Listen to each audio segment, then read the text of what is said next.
I'm going to talk for about half an hour, and what I'm going to try and do today is introduce some of the big themes that I think should matter to the Centre for Public Policy when it comes to this discussion of climate, when it comes to the discussion of net zero. The title of this session is, Are we still on track for net zero? And that still is doing an awful lot of work. So we've never been on track for net zero. I think the kind of better question is, could we be on track for net zero? And you will probably hear from me some optimism on that front towards the end of this talk. But the issue of climate change is something that I deal with day in, day out, because I head up this institution, the Climate Change Committee. And I just briefly want to talk about that to begin. I think this is one of the best public policy adventures that this country has made. And by this country, I mean the UK or Scotland. In the last 15, 20 years. We are a product of the Climate Change Act. So the Climate Change Act at UK level came into force in 2008. It was a big adventure, of course, big experiment when it was first introduced. The idea even of having a national piece of legislation around the global issue of climate change was quite novel. It had a great deal of consensus at the time. And you might remember this figure, David Cameron, who some of you might have heard of. He was actually, in large part, one of the big supporters of the Climate Change Act. So I'm actually not too bothered to see him back. I think it's quite good to be in the position that he's in, given his history on this. But he supported it when the Tories were in opposition. It was the Gordon Brown government then, and you had this great deal of consensus in the Westminster Parliament at the time that there should be a Climate Change Act. Because of that, the Act's very strong. It creates this idea that you've got this long-term goal to tackle climate change over a number of decades to reduce emissions. It also, though, envisaged the idea, which I think we can all get behind, that government's not very good at sticking to those kind of long-term goals. So you needed a couple of things to make this work. Firstly, you need interim targets that apply each parliament, roughly every 5 years. We call them the carbon budgets, so they're a bit like the interim targets. And it created us. So we are a sort of independent authority on what the path ahead might need to look like, the options within that, and we also check the government's homework. So essentially we check whether they're doing the things necessary to hit these legal goals, and they are legal goals. So we might cover that in just a second. There's only really one chart that matters, and this is it. So we are famed for our charts, but this is the one I hope you'll remember. This is where we are on this issue of global warming. Which is the term we don't use so much now, but it's one that we probably should refer back to. So this is just the average surface temperature relative to where we were pre-industry. The pre-industry bit of that matters immensely, because the only bit of science that you need to know is that as we burn fossil fuels, we take out of safe geological storage carbon that took millions of years to put away. We have great uses for those fossil fuels, but we're putting into the atmosphere all the carbon that it took millions of years to sequester away. And we've known actually for a very long time, well over 150 years, that as we change the composition of the atmosphere and put more CO2 into it particularly, it acts a bit like a blanket around the planet. So this is not a surprising chart when you see all of that.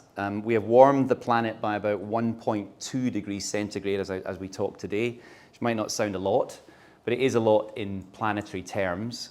And we are on course to smash through, at the moment, that 1.5 degree target that we were discussing in COP26 2 years ago, unless we do something very dramatic in this question of burning fossil fuels. So can we, as a society globally, deal with this is I suppose, the first of the public policy challenges. And I suppose within that, can we find a space for global cooperation to make that happen? And can we find a way to respond to the very, very, very clear science on this? There really isn't any doubt that we have to reduce our emissions and crucially get to this goal of net zero CO2. Net zero CO2 is basically the point when we stop warming the planet. So this is an important chart because, of course, the global community will shift its attention to Dubai at the end of this month, when COP28 will happen, 2 years after Glasgow.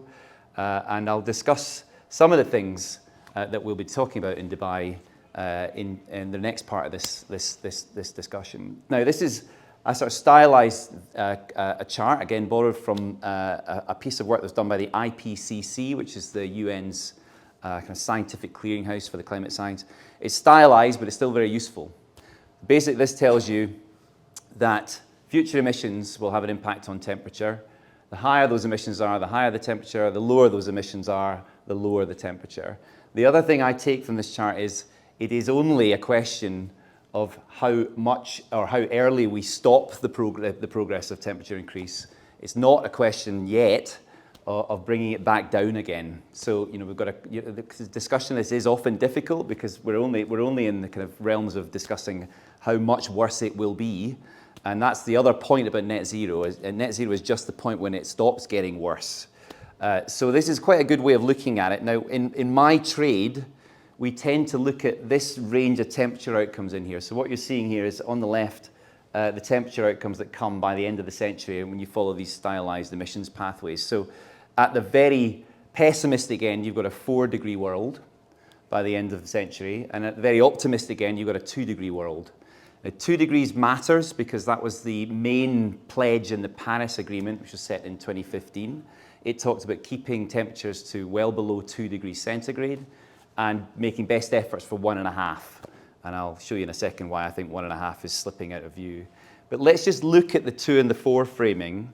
And this is where I'm going to introduce one topic that does not get enough attention in the discussion of climate change, which is how we become resilient or make ourselves resilient to future climate change and adapt to it. This is why we should care about this topic. So we've got some really nice analysis here from the Met Office. This is looking at a 4-degree world. Now, I should stress that a 4-degree world is at the outer end of what I think is likely. Still in the frame, though. We're going to look at just a couple of aspects of what kind of 4-degree world we would have. And this is just taking some really nice kind of pictures of the world from the Met Office. This is what we call a wet bulb globe temperature of greater than 32. It's basically looking at heat and humidity. And this is an expression of a kind of a heat and humidity conditions that you couldn't live in. So it's very difficult to be around and outside in this kind of condition. You need to be in an air-conditioned place if you want to survive it. And this is looking at that for more than 10 days a year in a 4-degree world. So you can see the parts of the world that are impacted by that. This is drought, one of the big climate impacts, areas with a 25% increase in time under severe drought. You can see here, slightly different parts of the world. This is river flooding. Big issue, of course, around the world. Ask the good folk of Brechin about flooding at the moment. This is looking at areas where you've got more than 1 million people affected by the kind of river flooding we'll have in a 4-degree world. This is wildfires. My own view is this is going to be the thing, if anything, that tips the public mood, because everyone who went on holiday this year and the one before it had some experience of wildfires if you went on holiday on the continent. We also have it here in the UK and in Scotland. This is where we've got wildfire danger judged to be very high for 10 days a year, again in that 4-degree world. And the last of these is food insecurity. It's a slightly different measure here. This is just looking at where we are today, actually, where you've got more than 30% of the population exposed to some kind of food insecurity. Climate change intensifies that. Haven't got quite the same metrics to measure it into the future. So all of this is pretty worrying. If you bring it together, it's even more worrying. So this is looking at just, again, only a handful of those impacts. You can bring them together, and it's a very, very powerful explanation of why we should worry about this. Just looking at those regions where you've got multiple impacts happening at once. And you can see Africa looks to be, in a 4-degree world, in large part unlivable. So this is really troubling stuff. The other thing that's nice about this is you'll see that the UK is grey, so we're fine, right? Not at all. So really, really troubling impacts for us. In that 4-degree scenario for the UK, although we are not marked on this map as one of the regions to worry about, you might be looking at sea level rise of 80 centimetres, possibly even as high as a metre. The kind of summer that we had last year with the 40-degree summer, that's pretty much every summer. Much drier, much wetter winters, much drier in the summer, more destructive storms. So every part of the world is impacted by climate change, and we will be impacted by climate change happening in these places as well. Food insecurity is one aspect of that, the global supply chains here. So this is something we should worry about, and we should not let ourselves fall into that 4-degree world, because I don't think we have the capacity to cope with that. And of course, the most obvious expression of that might be the migratory impacts that come from this kind of impact overall. So the last of my charts on global issues, before we move on to the state of play on net zero in the UK, this is the chart that will really be important for Dubai when the parties, as they're called, which is essentially the world's governments, meet at the end of this month. This is a very nice expression, I suppose, of where we are in all of this. So this is showing you global emissions. On the left is the historical story of global emissions. Again, those are the things that cause this problem of climate change. You'll see that's been heading upwards rather than in the right direction. And at the end of each of these lines is a temperature outcome. This is just the kind of median of each of the model runs that take us to these temperature outcomes, depending where you think we might get to with reducing global emissions. What's interesting, but there's lots of interesting things about this, the existing policies line gets you to 2.7 degrees centigrade. Remember, we've warmed the planet by just over 1 degree at the moment. 2.7 degrees is genuinely catastrophic. It is not an outcome that we should try to see happen. It would be very difficult to describe how bad it would be, but it's worth knowing that that's almost a full degree centigrade lower than it was if we'd made this appraisal before the Paris Agreement was signed. So there is some progress happening, and you might see this plateau in emissions in that top line there. Another institution in this field is the International Energy Agency.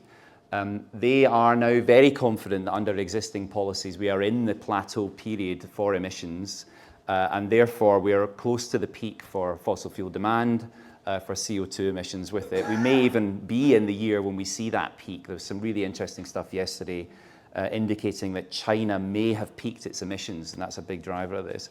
Now, we want to be as low as we can on this, but you can probably see the 1.5 degree line on this. The green line is what we were talking about in Glasgow in COP26, so keeping 1.5 alive was the kind of strap line for that.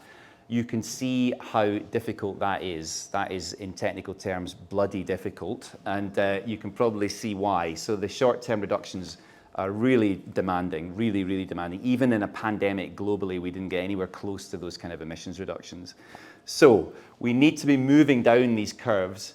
And if you see these things here, I won't go into too much detail, there is enough in the system that if we actually delivered on the pledges, and if you're optimistic about the way in which you delivered on them, we might have enough in the system to get us below 2.